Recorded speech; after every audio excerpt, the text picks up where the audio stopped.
Session 238, Chapter 2, Verse 221. A continuation. Do not marry the women who associate partners with God until they believe. A believing servant girl is better than a free woman who associates partners with God, even though she pleases and attracts you. Nor give your women in marriage to men who associate partners with God until they believe. A believing slave is better than a free man who associates partners with God, even though he pleases and attracts you. Those call to the fire, while God calls to paradise and forgiveness by his leave. He makes clear his revelations to people, that they may remember. Chapter 2, Verse 221. Take note of the accuracy of the Quranic text. God started this verse by addressing the believing men directly and advising them not to marry disbelieving women. Then, Allah advises women not to marry polytheistic men. However, Allah used the expression, "nor give your women in marriage," in essence addressing men again. Why, you may ask? Because in Islamic jurisprudence, the man, in this case the father, is the guardian of his daughter, and he has the responsibility to help her navigate marriage. The father's consent is a prerequisite for a proper marriage contract. Allah, the All-Wise, did not address the woman directly, because a young woman may make life-changing marriage decisions based on her passion and dreams, while her guardian can see the bigger picture. This does not mean that the woman is not asked for her opinion. To the contrary, the woman has the main say in her marriage, and she has to be consulted in regards to the proposal. Her approval and consent are essential for a proper marriage contract. The guardian has the responsibilities of weighing all issues, offering advice, and giving or withholding consent. Then, the woman has the final say. Islam calls for the woman's opinion, the father's logic, and the mother's experience, so that a proper decision can be made in forming a new family. Every marriage conducted in this manner has a solid foundation and a real chance at success. In cases where the woman does not agree to a proposal, it is not permissible for the guardian to force her into the marriage. Many marriages have failed because God's teachings were not followed when entering into the relationship.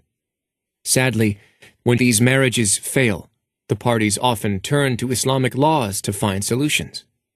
We ask, why didn't you consider God's teachings when you entered into the marriage contract? If you knew better than your Lord at that time, use your knowledge to solve your problems now. It is unjust for you to involve Muslim scholars to help you get out of a situation of your own creation. More importantly, if marriages based on un-Islamic principles flourished and succeeded, people would say that God's teachings had little value. Thus, problems had to occur for people to appreciate the values faith guides them to adopt. Prophet Muhammad, peace be upon him, said, "If a man comes to you in a marriage proposal, and you know he is of good faith and noble character, then facilitate the marriage. If you do not, you will end up with widespread immorality and corruption." This brings us back to the verse. God says, "Do not marry the women who associate partners with God until they believe. A believing servant girl is better than a free woman who associates partners with God, even though she pleases and attracts you." While the message of this verse is general, it was revealed to deal with a specific case. Prophet Muhammad, peace be upon him, sent one of his companions, named Martad ibn Abi Martad, to Mecca to help evacuate a new group of Muslims. When he was there, he saw Anak, the woman he was in love with before Islam. He said to her, "Islam has come between us, so we cannot be together." When she repeatedly asked him to marry her, he replied, "I will marry you, but I would like to consult the Prophet first." Soon after, he returned to Medina and asked the Prophet. The verse under study was revealed. God says, "Do not marry the women who associate partners with God until they believe.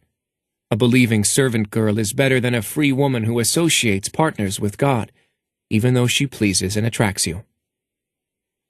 As for the part of the verse that states, a believing servant girl is better than a free woman who associates partners with God, it is said to have been revealed in regards to Khansa. She was a slave girl who belonged to Hudayfa ibn al-Yaman. She was very unattractive and had a dark complexion. Hudayfa said to her, "O Khansa, you have been mentioned in the highest gathering, and God has included you in his noble book." After that, Hudayfa freed her and married her. The verse continues, "Nor give your women in marriage to men who associate partners with God until they believe. A believing slave is better than a free man who associates partners with God, even though he pleases and attracts you." Note the balance and equality in the criteria for both sexes in choosing a life partner. The ultimate goal is the same, to build a family on a solid basis and to focus on values over everything else. In other words, if necessary, you are advised to overlook some superficial and temporary matters, such as physical beauty or wealth, to secure a solid foundation for a healthy family. Do not tread a path filled with roses while ignoring the long-term consequences of your temporary desire. God says, "Those call to the fire," while God calls to paradise and forgiveness by his leave. He makes clear his revelations to people, that they may reflect and be mindful. The people who call to the fire are the people of disbelief. As for God, he calls to paradise and forgiveness. Imam Ali, may God be pleased with him, said, "There is no good in any matter that leads to hellfire, and there is no evil in any matter after which is paradise." The messenger said, "My Lord, my people treat this Quran as something to be ignored." Chapter 25, verse 30. Do not abandon God's book. Please take a moment to subscribe and to share with your family and friends. Visit us at www.QURANGARDEN.com.